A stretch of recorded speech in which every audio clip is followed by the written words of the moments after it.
Praise the lord. ప్రభు అయిన యేసుక్రీస్తు నామంలో మీకు నా శుభాలు తెలియజేస్తా ఉన్నాను. ఈ ప్రపంచంలో ప్రతి ఒక్కటి కూడా ఇచ్చిపుచ్చుకోవడం మీద ఆధారపడి ఉంటుంది. అంటే మనం ఏదైనా ఇస్తే ఇతరులు మనకు తిరిగిస్తారు. మనం ప్రేమిస్తే వారు మనల్ని ప్రేమిస్తారు. మనము సహాయం చేస్తే వారు మనకి సహాయం చేస్తారు. అయితే మీకో విషయం చెప్పనా?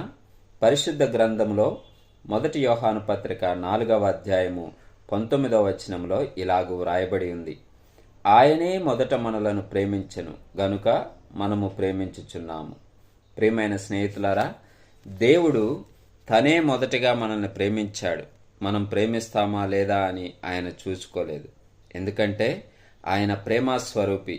కాబట్టి ఆయన ఏది ఆశించకుండా మనల్ని ప్రేమించి భద్రపరిచి క్షేమంగా కాచి కాపాడుతూ ఉన్నారు. కాబట్టి ఆ ప్రేమను మించినది ఏదీ లేదు. Praise the lord.